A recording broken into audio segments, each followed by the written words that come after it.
오늘 설교의 제목은 주는 나의 목자, 주는 나의 목자입니다. 목자는 양무리를 거느리는 인도자입니다. 그는 양무리를 보호하고 먹이고 기르는 일을 천직으로 삼고 있습니다. 이스라엘 민족은 양을 치는 민족이었어요. 아벨도 목자였고, 그 다음에 아브라함도 목자였고, 이삭도 목자였습니다. 또 야곱과 요셉도 목자였죠. 그리고 가장 유명한 모세 또한 목자였습니다. 오늘의 시편의 작가, 저자는 누구냐 하면 다윗입니다. 다윗은 또 하나님, 그분이 나의 목자라고 고백하면서 쓰는 것입니다. 자신이 또 양이라는 입장에서 쓴 겁니다. 다윗은 어린 나이부터 아버지의 양을 먹이고 짐승으로부터 양을 잘 지켜냈어요. 심지어는 사자와 곰이 와서 양무리를 탁 물어가더라도 자기가 그 사자와 곰한테 달려가서 그 짐승이 입에 물고 있던 양을 뺏어왔다고 이렇게 고백을 하고 있습니다. 성경은 예수님을 선한 목자로 비유하고 있고, 우리는 양으로 비유하고 있습니다. 이 양에 대해서 몇 가지 살펴보면, 양은 목축에 매우 적합한 기질을 지니고 있어요. 기를 때 아주 잘 따르는 순종적인 거라는 겁니다. 무리를 이루고 살려고 하는 성향이 강합니다. 양은. 그리고 양의 수명이 얼마나 되냐면요, 11살서부터 13살까지 그렇게 삽니다. 새끼는 언제 나냐? 한 8개월부터 7살, 8살 때까지 이제 새끼를 낳을 수 있습니다.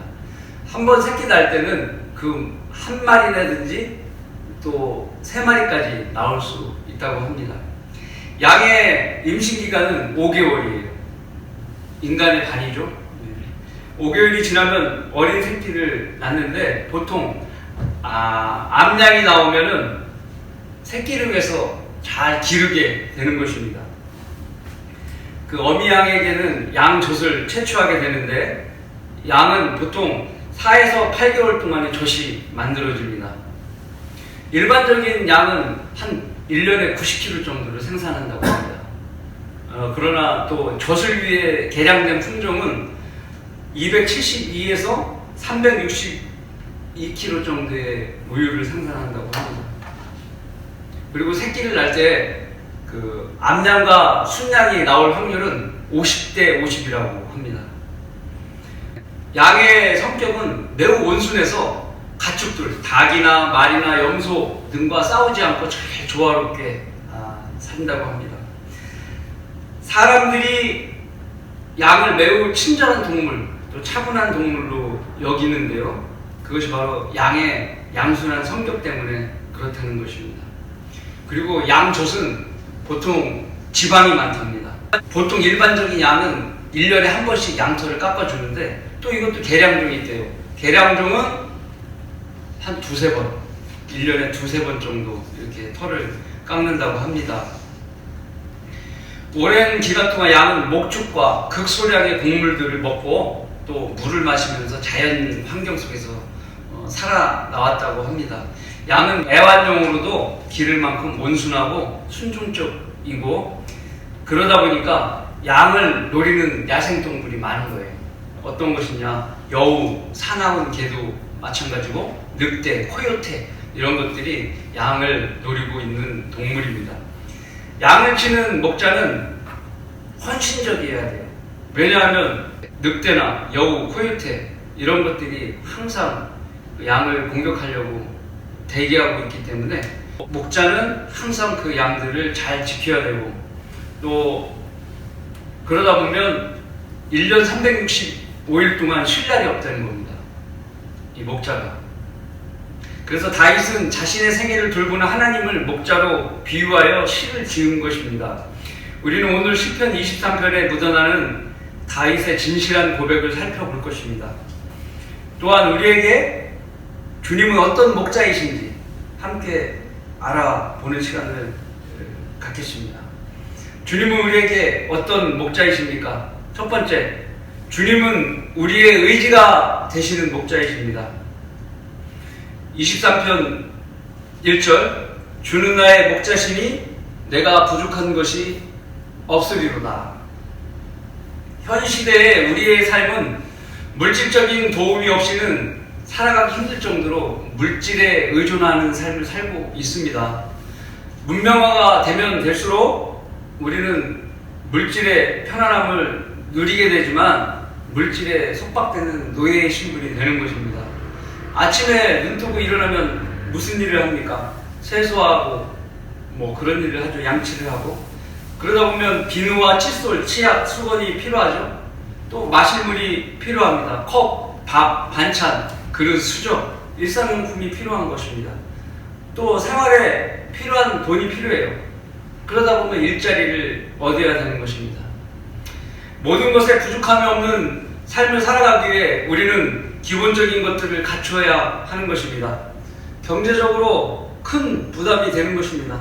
물론 부모님이 이러한 것들을 마련해주고 제공한다면 걱정할 것이 없겠죠. 한 청년이 내 집을 떠나서 객지로 독립적인 생활을 시작할 때 부모의 도움이 큰 역할을 하는 것입니다. 또한 학업을 위해서 주거 공간으로 전세나 월세집을 얻어야 하는 처지가 되었을 때 학생이 무슨 돈이 있겠습니까? 부모님의 도움이 필요한 것이죠. 부모님이 도울 형편이 안 된다면 기숙사나 다른 방법을 고려해야 되는 겁니다. 각종의 생활비와 학비는 스스로 해결해야 되는 것입니다. 이것을 위해서 시간제 일을 병행하면서 학업을 해야 되는 것입니다. 이런 예들처럼 우리의 삶은 누구의 물질적인 도움 없이는 홀로 살아가기란 힘든 것이죠. 그런 어려운 처지에서도 내게 힘이 되고 위로가 되어주시는 분이 있다면 얼마나 좋겠습니까? 불이 꺼진 밤에 내 처지를 아시고 내게 위로가 되어주시는 주님은 나의 기도의 목소리를 들으십니다. 아버지 하나님, 저는 지금 너무 힘듭니다. 제게 힘을 주십시오. 이 상황을 해결할 수 있는 길을 열어주십시오. 저는 주님의 특별한 돌보심의 손길이 필요합니다. 라고 기도합니다. 그럴 때마다 나의 고단한 어깨를 살펴주시어 내게 평안을 주시는 것입니다. 시편의 한 시인은 목자 없는 양들에게 이렇게 호소합니다. 너희는 주, 그가 하나님이심을 알라. 우리를 지으신 분은 우리들 자신이 아니라 그분이시라. 우리는 그의 백성이요 그의 초장의 양이로다. 시편 100장 3절의 말씀입니다. 양들이 길을 잃는 이유는 시력이 너무 나빠서 무리를 이탈하였기 때문입니다. 그래서 양은 어디로 가야 하는지 판단하는 능력, 즉 방향 감각이 부족하다는 것입니다. 그 결과 앞에 야생숲이 있는지 낭떠러지가 있는지 그런 것조차 구별하지 못하고 무조건 자기 갈 길만 지속한다는 거예요. 양들이. 그래서 양은 그를 위험한 곳으로부터 안전한 장소로 인도해주는 목자가 반드시 옆에 있어야 한다는 것입니다. 그래야 생존할 수 있다는 겁니다. 양처럼 나 자신을 신뢰한다는 사람은 모두가 위험에 빠지게 되는 것입니다. 내일 일어날 일도 알지 못하는 어리석은 인간이 스스로를 신뢰하는 것만큼 어리석은 일도 없는 것입니다. 그에게 내일 당장 큰 고통의 질병이나 사고가 찾아온다면 그는 어디로 가겠습니까? 병원을 찾아 의사에게 의지해야 할 것입니다. 또 병원은 그에게 보호자는 없습니까? 이렇게 의지할 사람을 찾게 되는 것입니다. 자신을 의지하는 것은 불가능한 일입니다. 자신을 의지한다는 것은 모두가 거짓말이에요. 우리에게는 우리 든든한 목자가 계십니다. 모든 사람은 예수 그리스도의 부르심에 응답해야 합니다. 수고하고 무거운 짐진 자들아 다 내게로 오라. 그러면 내가 너희에게 쉼을 주리라. 여러분도 구원 받았으면 주님께 부르짖으세요. 쉼을 주실 겁니다. 나는 마음이 온유하고 겸손하니 내 멍에를 메고 나에게 배우라. 그리하면 너희가 너희 혼의 쉼을 얻으리라. 가까이 가십시오. 주님께 가까이 가셔서 쉼을 얻으십시오. 이는 내 멍에는 쉽고 내 짐은 가볍기 때문이라고 하시더라. 주님은 십자가로 모든 것을 얻으셨습니다. 네. 그렇기 때문에 주님은 모든 답을 갖고 계십니다. 가까이 가십시오. 마태복음 11장 28절 30절의 말씀입니다. 아직 예수께 가지 않은 사람이 있으면 주 예수 그리스도로 나아가야 합니다. 그러면 하나님께서 그분을 통해 영광 가운데 그분의 풍요함에 따라 부족하지 않도록 모든 필요를 채워주실 것입니다. 주님은 우리에게 어떤 목자이십니까? 주님은 우리의 배고픔과 우리의 갈증을 해결해 주시는 목자이십니다. 2절, 그가 나를 푸른 초장에 눕게 하시며 잔잔한 물가로 나를 인도하시는도다. 양을 치는 목자는 양들이 오랫동안 머무르면서 그들의 배를 채워줄 목초지를 알고 있어야 합니다. 그렇죠? 예. 목자가 알고 있어야 양들을 이끌 거 아닙니까? 목자가 우둔해서 목초지가 없는 곳으로 막 헤매고 다니면 양들이 배고플 거 아닙니까? 그렇기 때문에 목자는 미리 알고 있어야 되는 것입니다. 그리고 다른 양떼들이 먼저 다른 무리를 이끄는 목자가 있을 거 아닙니까? 다른 양떼들을. 그 사람보다 먼저 가서 양들을 먹여야 되는 것입니다. 오염되고 독이 든 꼴을 먹이려고 끌고 가는 목자들은 양들을 병들게 만드는 것입니다. 그래서 목자는 맑고 순수한 꼴이 자라는 목초지로 잘 인도해야 합니다. 주의 말씀은 순수한 말씀들이라 흙 도가니에서 단련되어 7번 정화된 은 같도다. 오 주여, 주께서 이 말씀들을 간수하시리니 주께서 이 세대로부터 영원토록 그것들을 보존하시리이다. 시편 12장 6절 7절의 말씀입니다. 성경의 필사본 가짜가 있는데 그것이 알렉산드리아 계열에서 나온 사본들은 양들을 병들게 만드는 변질된 꼴들입니다. 그것들은 흙 도가니에서 한 번도 단련된 적이 없는 삭제되고 첨가되고 대체된 가짜 성경들입니다. 36,000군데가 틀린 거예요. 우리가 동물로 얘기하면 유전자 변형이 된 그런 곡물인 것입니다. 이것들이 있는 곳은 절대 푸른 초장이 될 수가 없어요. 사탄의 뱀들이 우글거리는 그런 장소입니다. 수많은 제도권 목사들은 정중한 말과 그럴듯한 언변으로 양들을 독초가 가득한 풀밭으로 인도하는 것입니다. 그러나 우리 주님은 이송호 목사님을 통해서 한글 킹제임스 성경을 편하게 하셨습니다. 진리에 배고픈 양들을 양질의 말씀으로 먹이게 하신 것입니다. 그 꼴을 먹어야 양들이 제대로 자라갈 수 있기 때문인 것입니다. 갓난 아이들로서 순수한 말씀의 젖을 사모하라. 이는 너희가 그것으로 인하여 자라게 하려 함이니라. 베드로전서 2장 2절의 말씀입니다.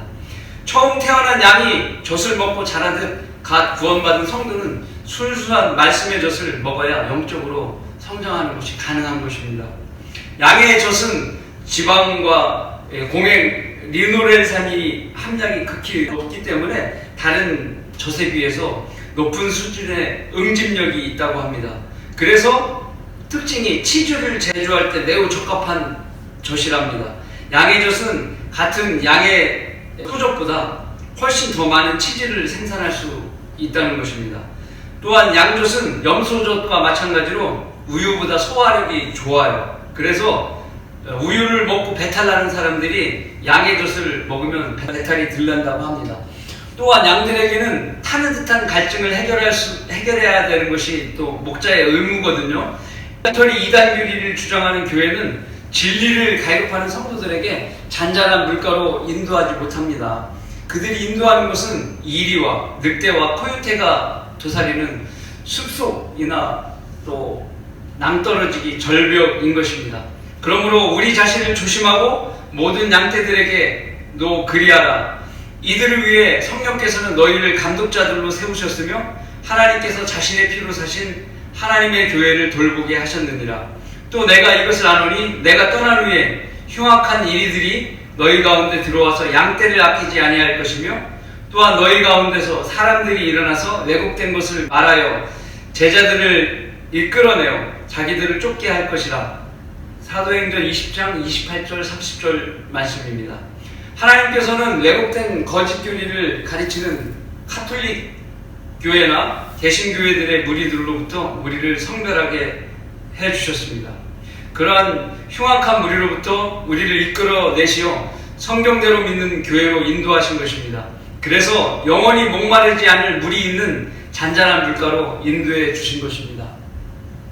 주님은 우리에게 어떤 목자이십니까? 주님은 우리를 거듭나게 하시어 주님의 뜻을 따르게 하시는 목자이십니다. 3절 보시겠습니다. 그가 내 혼을 소생시키시고 그의 이름을 위해 의의 길들로 나를 인도하시는도다. 새끼 양들이 배가 고파 어미로 보이는 양들에게 다가가면, 우유를 얻으려고 이렇게 다가가면 양들은 매정이 뿌리쳐 가버린다고 합니다. 양이 온순한 것 같은데 이렇게 또 매정한 모습이 있대요. 보는 모습과 달리 이기적이고 자기 멋대로 하는 것이 양들의 특징이랍니다. 목자가 없으면 양은 그래서 자기 각자 길로 먹이를 찾아 떠난다는 것입니다. 먹는 것에 대해서 정신이 팔려 있다는 거예요. 양의 특성이. 우리는 죄와 허물간에 죽어있던 죄인들입니다. 그래서 목자가 없으면 양들처럼 자기 먹이를 찾아 정신이 팔려서 제멋대로 살아간다는 것입니다. 여러분도 과거에 그랬을 것입니다. 또한 우리도 온순한 것 같지만 이기적이고 제멋대로 살아가는 완악한 아담의 자녀들이었습니다. 마귀의 자식들이었다는 것입니다. 부정할 수 없는 사실입니다. 기록된 바와 같으니 의인은 없나니 없도다. 한 사람도 없도다. 깨닫는 자도 없고 하나님을 찾는 자도 없도다. 이렇게 무지하고 어리석어서 자기 일들만을 위해 자기 길만이 옳다고 주장하면서 살아왔던 완악한 과거를 우리는 가지고 있었던 것입니다. 그러나 주님은 우리의 허물로 인하여 상처를 입으셨고 우리의 죄악으로 인하여 상하셨습니다. 하나님께서 우리 모든 죄악들을 주님께 담당시키신 것입니다. 예수님의 의로우심을 통하여 멸망에 가는 우리의 혼을 건져주신 것입니다. 나는 선한 목자라. 선한 목자는 양들을 위해 자기 생명을 내어 놓으나 삭구는 목자가 아니요 양들도 자기 양들이 아니므로 이리가 오는 것을 보면 양들을 버려두고 도망치느니라. 그리하여 이리가 양들을 채가고 흩어지게 하느니라. 요한복음 10장 11절 12절 말씀입니다. 예수님은 선한 목자 되신 분이십니다. 우리를 지옥으로부터 건져주신 분입니다. 그러나 삭구는 혼의 구원에 관심이 없습니다. 오직 양들의 돈만을 탐낼 뿐입니다. 그리고 그들이 돈이 떨어지면 삭군에게 버림을 받게 됩니다. 그들이 지옥을 가는 것을 삭군은 책임지지 않습니다. 하지만 다행히 우리는 선한 목자를 찾은 것입니다. 이는 너희가 길을 잃은 양들 같았으나 이제는 너희 혼들의 목자와 감독에게 돌아왔음이니라. 베드로전서 2장 25절의 말씀입니다. 우리 목자께서 우리를 영원한 생명의 길이자 의의 길로 인도해 주셨습니다. 주님은 우리에게 어떤 목자이십니까? 넷째로, 주님은 우리를 죽음 앞에서도 악과 타협하지 않도록 지도해 주시는 목자이십니다. 4절을 보시겠습니다. 정녕 내가 죽음의 그림자의 골짜기를 지날지라도 악을 두려워하지 않으리니 이는 주께서 나와 함께 계시며 주의 막대기와 주의 지팡이가 나를 위로하시니라. 주님은 먼저 죽음의 골짜기를 통과하시고 나를 이끄시는 신실한 목자이십니다. 우리의 죄를 위해 죽음에까지 순종하셨기 때문에 우리는 주님의 양이 된 것입니다. 우리는 주님 안에 있고 주님 또한 우리 안에 계십니다. 믿고 계시죠? 확실히 계신 거예요. 성도들은 이것을 자주 까먹고 있어요. 주님이 내 안에 함께 살고 계시다는 것을 까먹고 있는 겁니다. 그래서 위로를 못 받는 거예요. 위로를. 내 안에 하나님께서 계신다는 것을 믿고 그분께 위로를 받아야 되는 거예요. 이것이 우리가 악을 두려워하지 않을 이유입니다.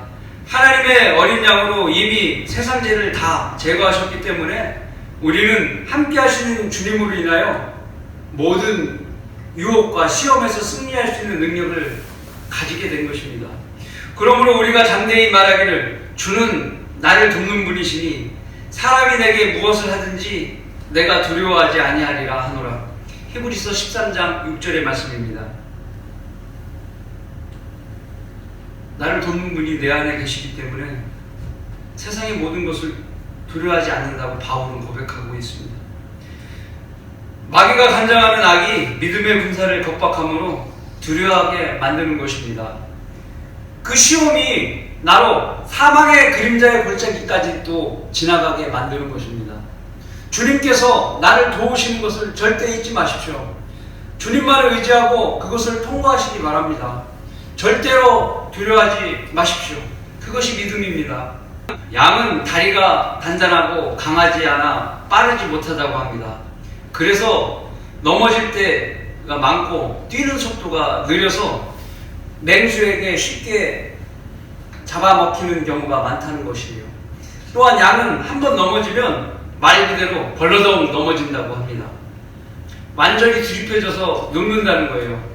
그렇게 뒤집힌 양은 아무리 용을 써서 일어나려고 해도 일어나질 못하는 경우가 많다고 합니다. 그래서 목자가 와서 양을 자상하게 일으켜 세워줘야 된다는 것입니다. 우리도 자신의 삶의 문제에 넘어지는 어려움에 처할 때가 생깁니다.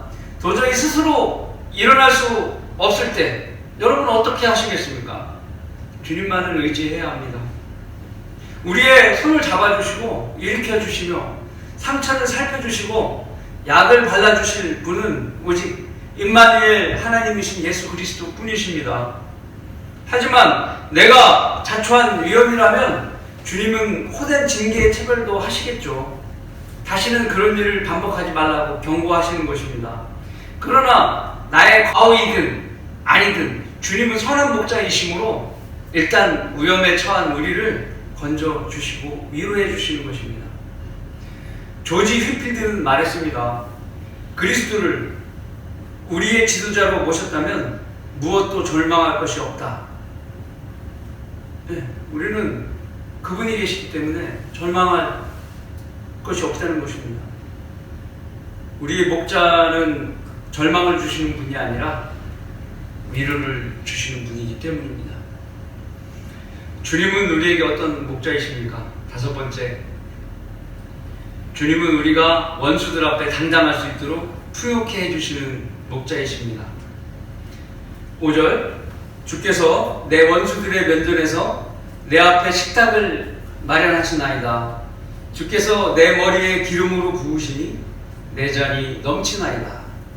주님께서는 우리의 식탁을 풍성한 것으로 채워주십니다. 맛있는 밥과 생선도 있죠. 고기도 있죠. 김치도 있죠. 사과, 빵, 우유 이런 음식들로 채워주시고 배부르게 하십니다. 복음의 현장에서도 전혀 위축되지 않도록 좋은 음식으로 먹게 하십니다. 좋은 식사 교제를 할 수 있도록 식탁을 마련해 주십니다. 그러므로 주님의 은혜가 우리에게 넘치게 하시는 것입니다. 형제들로부터 들은 얘기인데요. 이승호 목사님께서 신학교가 끝나면은 항상 하시는 것이 무엇이냐? 형제를 둘 셋을 데리고 전국 순회 설교를 다니시는 것입니다. 시장이나 그 도시의 큰 사거리에서 복음을 전할 때면은 또 힘있게 전하고 또 구령을 열심히 하고 나면 또 식사 때가 찾아오지 않겠습니까? 그러면 가장 좋은 음식으로 드셨다는 것입니다. 그 이유는 하나님 일을 할 때는 가장 맛있는 음식을 먹어야 된다고 이승우 목사님께서 이야기한 것입니다. 전쟁에 나와서 싸우는 군사는 잘 먹어야 잘 싸울 수 있다고 그렇게 말씀하시면서 잘 먹는 것을 권했다고 합니다. 광야에서 이스라엘 백성들은 하나님께서 마련해 주신 식탁을 40년간 먹었죠. 아무것도 없는 땅에서 하늘에서 내려주시는 만나를 먹고 살았던 것입니다. 만나만 만족하지 못한 백성은 이집트에서 먹었던 고기를 떠올리면서 하나님, 만나만 주시지 마시고 고기를 주십시오. 이렇게 하나님을 시험했던 것입니다. 하나님께서는 그들의 불평을 들으시고 하나님을 시험한 백성을 바로 책망하시지 아니하시고 매출회기 때 대략 200만 마리를 몰아서 광야에다가 쏟아 부으신 것입니다. 하나님께서 하나님을 시험한 그들 앞에 고기를 제공하신 것입니다. 설마 이 광야에서 만나 이후에 고기를 하나님께서 주시겠어? 이렇게 시험한 백성들에게 고기를 주신 거예요. 그 이스라엘 백성들이 이에 고기가 끼어 있을 때 하나님께서 그들을 치셔서 죽게 하셨습니다. 하나님을 시험하면 안 되는 것이죠. 우리는 풍성히 주시는 하나님을 시험해서는 절대 안 됩니다. 혹시 이렇게 큰 것을 기도해도 될까? 라고 생각하신 적은 없습니까? 천만에요. 하나님께서는 어려워서 못할 일이 없으신 분이십니다. 다만 하나님의 뜻에 합당하다고 구했다면 주시는 것이에요. 주님이 받을 자격이 없는 우리에게 하나님의 아들로 기름을 부어주셨습니다. 이제 우리를 너희와 함께 그리스도 안에서 확정하시고 우리에게 기름 부으신 그분은 하나님이시니 고린도후서 1장 21절. 기름을 부었다는 것, 하나님의 아들로 우리를 기름을 부었다는 거예요. 과거의 구약시대에서는 제사장이나 왕에게 기름을 부었습니다. 하나님께서. 이 신약교회 시대에 하나님께서 우리에게 기름을 어떻게 부어주셨냐? 하나님께서는 성령으로 기름 부어주심으로써 우리가 거듭나게 되었고 우리가 멸망하지 않고 영생을 얻게 된 것입니다. 우리는 과거의 죄 가운데 살면서 죄를 생각했습니다. 그래서 진노의 잔을 받기에 마땅한 자들이었어요. 그러나 우리가 마실 진노의 잔을 대신 누가 받으셨어요? 주님께서 진노의 잔을 받으신 것입니다. 그렇기 때문에 우리는 진노의 대신 구원의 잔을 받게 된 겁니다. 주님의 은혜 때문에 물질적이나 영적으로 풍성한 삶을 살아가게 된 것입니다. 또한 우리에게 보장된 수많은 약속들이 너무 많음으로 인해서 우리의 잔들이 철철철 넘치게 된 것입니다. 주님은 우리에게 어떤 목자이십니까? 여섯 번째로, 주님은 우리가 영원히 섬기도록 우리 생에 선과 자비를 베푸시는 목자이십니다. 6절 보시겠습니다. 진실로 선하심과 자비하심이 내 생의 모든 날 동안 나를 따르리니. 앞으로 따른다는 거예요. 선하심과 자비하심 손길이. 내가 어떤 잘못을 하더라도 또 용서해 줄 수 있는 그런 자비하심이 내 생의 모든 날 동안 나를 따르리니 내가 주의 전에 영원히 거하리로다. 용서받을 수 없는 잘못을 했죠. 다윗은 살인죄까지 저질렀어요. 그런데 하나님께서 용서를 해주셨죠. 우리는 항상 우리를 도우시는 하나님에 대한 감사를 잊지 말아야 합니다. 하나님의 손길이 없었다면 아마 우리는 이 세상에서 이미 자취를 감추었을 것입니다. 이미 그런 일이 오래전에 있었을 것입니다. 숨을 쉴 수 있는 공기를 주셨죠. 마실 수 있는 맑은 물을 공급해 주시죠. 자동차를 운전할 때 사고 나지 않게 돌봐주시죠. 각종 위험한 상황에서 우리를 도우시고 계신 것입니다. 그분의 선하신 손길이 없다면 우리 현재는 없는 거예요. 우리는 모르죠. 평안하게 살았기 때문에. 하나님께서 어떤 상황에서 나를 구해 주셨는지 우리는 몰라요. 그러나 손길이 없었다면 이미 죽었을지도 모릅니다. 또한 우리는 수없이 많은 잘못과 과오 속에 죄를 짓지 않으려고 노력하고 있어요. 하지만 우리는 항상 연약하기 때문에 죄를 지을 수밖에 없어요. 죄는 항상 연약한 지체를 끌고 가려고 기회를 호시탐탐 노리고 있습니다. 결국 내가 원튼 원하지 않든 죄를 짓게 됩니다. 조그만 실수라도 하는 거예요. 그래서 회개하고 자백할 일이 생깁니다. 그런 걸 찾아봐야 돼요. 내가 고난이 있을 때 먼저 생각할 것은 나에겐 잘못이 없는가. 성도들의 관계에서도 마찬가지입니다. 성도에게 내가 잘해준 일을 찾는 것보다 먼저 성도에게 내가 잘못한 일이 없는지 그걸 뒤돌아봐야 돼요. 그것이 하나님께서 가장 먼저 원하시는 거예요. 우리도 기도할 때 우리가 간구하기 전에 회개라는 과정이 있습니다. 내가 먼저 회개하고 난 다음에 하나님 앞에 간구를 하는 거예요. 역시 마찬가지로 모든 일에 있어서 하나님 앞에 나아가기 전에는 정결한 모습으로 나아가야 되는 것입니다. 왜냐하면 그분은 거룩하시기 때문에 나의 잘못을 먼저 회개해야 하나님께서 받아주시는 거거든요. 그러니까 사소한 잘못이 있었는지, 하나님 입장에서는 그것이 영적인 잘못이라면 나는 사소하게 여겼을지언정 하나님께서 크게 여기시는 거예요. 그러니까 항상 나는 어떤 기도하기 전에 먼저 나의 잘못이 없는지 먼저 살펴보는 거예요. 특히 나에게 고난이 있을 경우에는 나에게 어떤 잘못이 있는지 먼저 살펴봐야 되는 거예요. 그것이 기본적인 자세입니다. 그러면 하나님께서 우리에게 자비를 베풀어 주시는 겁니다. 우리의 생존을 보장해 주시는 거예요. 이러한 하나님의 손길은 우리 생애의 날들에 항상 함께 하시는 겁니다. 양들은, 이 어린 양들은 약한 시력으로 인해요 사물의 분별력이 떨어집니다. 반면에 청각은 발달되었다고 합니다. 그러니까 목자의 음성을 듣고 인도함을 받는 거예요. 목자는 자신의 양들이 소리를 들으면서 내 말을 따르기를 바라는 겁니다. 이 안으로 들어와, 그쪽으로 가지마! 소리를 듣는 겁니다. 양들이. 그에게 문지기가 문을 열면 양들은 그의 음성을 듣나니, 그러면 그는 자기 자신의 양들의 이름을 불러서 이끌어내느니라.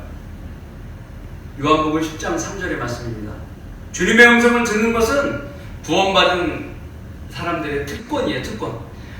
마부개야 이리 올라오라 하면 우리는 목자에게로 가는 겁니다. 그때 하늘에 몸을 입게 되는 거예요. 우리는 영원히 썩지 않고 쇠잔하지 않은 몸을 입는 것입니다. 여러분은 영원히 거할 처소를 마련하셨습니까? 그 처소는 너무 완벽한 저택이기 때문에 이 땅에서는 모델하우스를 만들 수가 없어요. 지금으로서 상상할 수 없는 꿈의 저택입니다. 온 집안이 금으로 장식되어 있고, 또 영원히 또 우리가 주님을 섬기면서 그곳에서 행복하게 살 것입니다.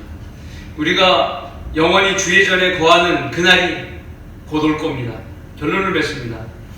어떤 유명한 배우가 자기를 기념하는 연회가 있은 후 시편 23편을 낭송해 오라는 요청을 받았습니다. 그는 일어나서 완벽한 어조와 어법과 웅변술로 시편을 낭송했습니다. 식탁에 앉았던 손님들이 우레와 같은 박수를 쳤습니다. 박수 소리가 잠잠해졌습니다. 그런데 어떤 늙은 설교자가 일어나서 자기를 소개하지도 않고 그 시편을 똑같이 낭송한 겁니다. 낭송을 끝마쳤을 때 박수 소리가 전혀 없었어요. 그런데 그 식탁에 앉은 사람들, 눈이 물기로 말라있는 사람이 한 사람도 없었던 것입니다. 다 젖어 있었던 것입니다. 한 천진한 사람이 나중에 그 배우에게 물었어요. 어떻게 그 노인은 그 사람들에게 당신이 하지 못한 그 감동을 줬던 것이죠? 그러자 그 배우가 이렇게 이야기했습니다. 그 이유는 간단합니다. 나는 시편을 알고 있었지만 그 노인은 목자를 알고 있었던 것입니다. 그 노인의 목자 또한 여러분의 목자와 동일한 목자이십니다. 나의 목자는 숯불 속에 기다리는 늑대에 대해 걱정하지 말라고 하십니다. 내가 지켜주신다고 약속하십니다. 어려워 낙담될 때, 위험한 일을 당할 때, 어려운 시험을 당할 때 늘 지켜주신다고 말씀하십니다. 왜입니까? 주님은 나의 목자이시고 나는 주님의 어린 양이기 때문입니다. 구하는 대로 채워주시는 능력 있는 목자로 인하여 내가 부족한 것이 없으리라 고 고백하는 여러분 모두가 되시길 바라겠습니다.